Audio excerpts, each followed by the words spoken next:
औज़ुबिल्लाहिमिनश्शैतानिर्रजीम बिस्मिल्लाहिर्रहमानिर्रहीम। अस्सलामु अलैकुम नाज़रीन। आज का जो हमारा टॉपिक है वो है आखिरी हद क्यों। इस टॉपिक का आगाज़ मैं एक सैड स्टोरी से करना चाहूँगी और वो सैड स्टोरी एक फ़ीमेल ने आकर मुझे बताई और उसने मुझसे अपना ये इशू डिस्कस किया। इस स्टोरी का मकसद सिर्फ़ और सिर्फ आपके लिए एक लर्निंग है, ताकि आप भी कभी ज़िंदगी की किसी स्टेज पर इस मिस्टेक को मत दोहराएँ।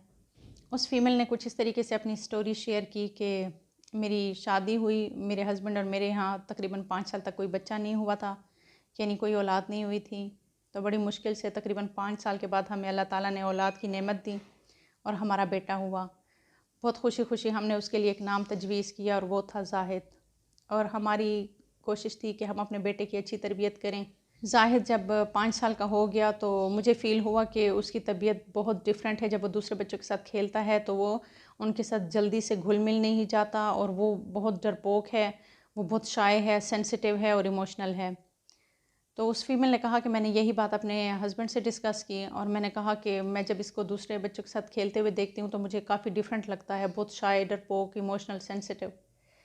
तो मेरे हस्बैंड ने फ़ौरन से इस बात का इनकार कर दिया और कहा नहीं नहीं ऐसी कोई बात नहीं है, ये आपका अपना वहम है, ये आपका अपना गुमान है। और साथ में मुझे नसीहत की कि नहीं आप ऐसे बिल्कुल भी मत सोचा करो। बहरहाल मेरा सारा मकसद जो है उसको बताने का ये था कि आप अपने बच्चे जाहिद के साथ इंतहाई नरमी से बात करो और अच्छे तरीके से बात करो, अदरवाइज़ वो कहीं ज़हनी तौर पर किसी और बीमारी का शिकार ना हो जाए। तो वक्त यूँ गुज़रता रहा, मैं गाहे बगाहे अपने हस्बैंड से कहती रही कि जाहिद के साथ थोड़ा सा नरमी से बिहेव करो, लेकिन वो किसी सूरत भी मानने को तैयार नहीं था। वो कहता था नहीं नहीं बच्चे तो ऐसे ही पलते हैं, रोब में पलते हैं और सख्ती से पलते हैं और जितना इनको डांट टपट के रखा जाए वो अच्छे और समझदार और फरमाबरदार होते हैं। तो फिर फ़ीमेल ने ये बताया कि एक दिन ऐसा वाक़या हुआ कि किसी दुकानदार ने शिकायत लगाई जाहिद के वालिद से कि जाहिद ने मेरी दुकान से कोई चोरी की है और वो अपने साथ दोस्तों को भी लाया था। तो जाहिद का वालिद जैसे घर आया तो उसने चीखना चिल्लाना शुरू कर दिया और झगड़ा करना शुरू कर दिया कि जाहिद आएगा तो मैं उसकी ख़बर लूँगा। मैंने फिर जाहिद के वालिद से कहा कि बिल्कुल कोई गलतफ़हमी भी हो सकती है, या अगर सच में बच्चों ने कोई शरारत भी की है तो इसका ये तरीका नहीं है कि हम उसको डांट टपट के या मार धाड़ के समझाएं। जाहिद आएगा तो आप उसको आराम से पूछ लेना या फिर मुझे पूछने दें। लेकिन जाहिद का वालिद कह रहा था नहीं नहीं आज तो बिल्कुल उसने हद क्रॉस कर दी है, उसने इतनी बड़ी और गलत हरकत कैसे की है, मैं तो डायरेक्टली उसको आज थप्पड़ लगाऊंगा और मारूंगा पीटूंगा। तो अभी उनकी आपस में ये बहस ही चल रही थी कि जाहिद की छुट्टी का टाइम हो गया स्कूल से।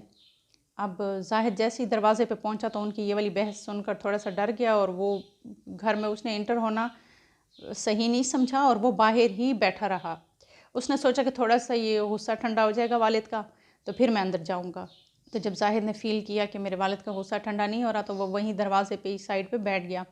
अब टाइम गुजरता रहा और तकरीबन शाम हो गई। अब वालिद भी घर में था, वालिदा भी घर में थी और जाहिद जो है वो बाहर बैठ के इंतज़ार कर रहा था। जाहिद की वालिदा के लिए एक नॉर्मल सी बात थी, क्योंकि जब भी उसके जो जाहिद का वालिद है वो जब भी कभी गुस्सा इस तरह करता था तो जाहिद थोड़ी देर के लिए बाहर वेट कर लिया करता था या आसपास के अपने रिश्तेदारों के घर में चला जाता था। जब उसके वालिद चले जाते थे अपने घर से या फिर सो जाते थे तो फिर वो वापस आ जाता था। तो बहरहाल जैसे शाम हो गई तो वालिदा ने जाहिद के वालिद से कहा कि अब जाहिद को ढूंढो और उसको घर ले आओ।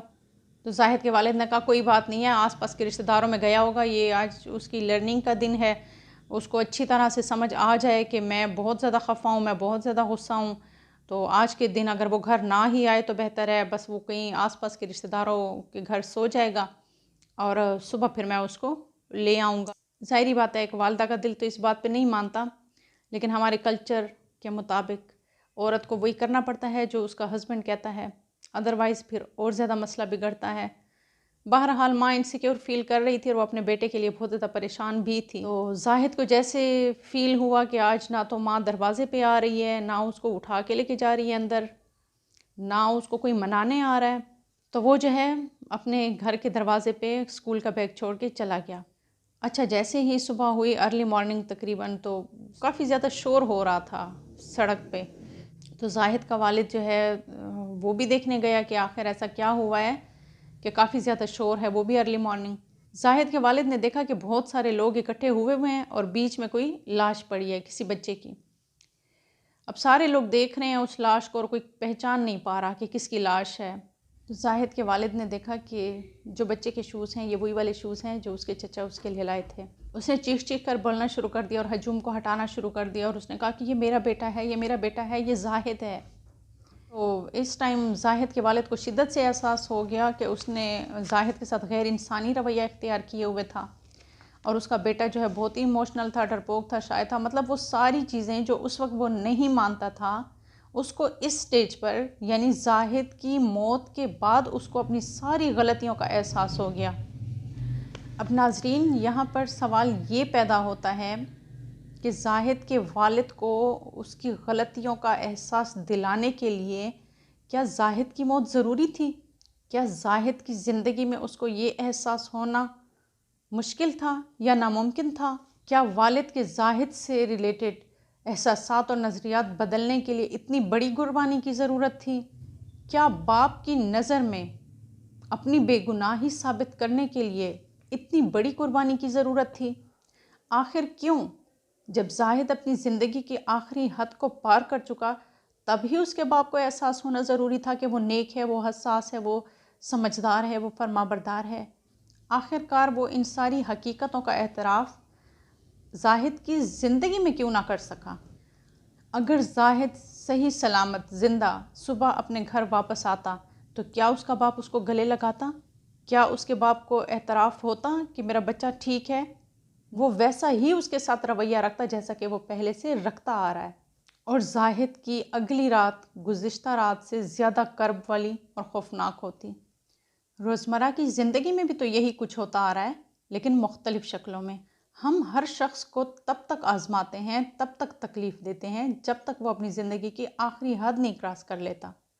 مثلاً ایک دوست اپنے دوست کی دوستی کو اس وقت تک آزماتا ہے جب تک وہ اس کی آزمائشوں سے تنگ آ کر دوستی نہ چھوڑ دے۔ ساس اپنی بہو کو تب تک تنگ کرتی ہے جب تک بیٹا گھر نہ چھوڑ دے۔ والدین کبھی کبھار اپنے بچوں کے ساتھ اس حد تک سختی کرتے ہیں کہ وہ گھر چھوڑ دیتے ہیں۔ میاں اپنی بیوی کو یا بیوی اپنے میاں کو تب تک تنگ کرتی ہے جب تک وہ یہ رشتہ ہی ختم نہ کر دیں۔ کاش کہ ہم کسی کو آخری حد تک نہ آزمائیں، کبھی کسی کے اوپر اتنا بوجھ نہ ڈالیں کہ وہ برداشت ہی نہ کر سکے اور اس بوجھ تلے دب کر وہ اپنی جان ہی نہ دے بیٹھے۔ آخر کب تک ہم کسی کو آخری حد تک آزمائیں گے؟ کاش کہ ایسا ہو کہ ہم کسی کو آخری حد تک نہ آزمائیں اور اس سے پہلے ہی سبق حاصل کر لیں۔ کاش کہ آخری حد کو پہنچنے سے پہلے ہی ہم اپنے آخری انجام کو پہنچ جائیں اور اپنے رویے، اپنی حرکتیں، اپنی عادتیں درست کر لیں۔ خدا را کبھی کسی کو اتنا مت آزمائیں کہ وہ آپ سے تعلق چھوڑ دے۔ اس آخری حد تک آزمانے سے پہلے ہی اس کو سپیس دیں، عزت دیں ایک دوسرے کا خیال رکھیں، خود میں برداشت پیدا کریں۔ ہمارے معاشرے کا ایک المیہ ہے، ہم گیو اینڈ ٹیک پہ بھروسہ تو کرتے ہیں لیکن اس میں ہم ہمیشہ ٹیک زیادہ کرتے ہیں، یعنی ہم چاہتے ہیں کہ ہر کوئی ہمیں دے، چاہے احسانات ہو ہمیں دے، چاہے اچھا رویہ ہو ہمیں دے، چاہے سیکریفائسز ہوں ہمیں دے، لیکن ہم کسی کو کچھ نہ دیں۔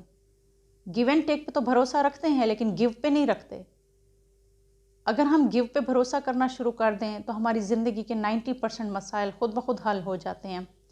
ہمارے مسائل کی ساری جڑ ہی ٹیک ہے، لیتے جاتے ہیں لیتے جاتے ہیں لیتے جاتے ہیں، لیکن جب کوئی ہم سے لینے پہ آئے تو اس وقت ہمارا رشتہ خراب ہو جاتا ہے۔ تو جہاں رہیں خوش رہیں، اپنے رویوں میں تبدیلی لائیں، گیو اینڈ ٹیک پہ بھروسہ تو کریں لیکن زیادہ گیو پہ کریں، کیونکہ اللہ تعالیٰ بھی دینے والا ہے اور اللہ تعالیٰ کی جو مخلوق ہے، جو اچھے لوگ ہیں، وہ بھی دینے والوں میں شامل ہے۔ تو زیادہ سے زیادہ دینے والے بنیں، لینے والے نہیں۔ اللہ حافظ۔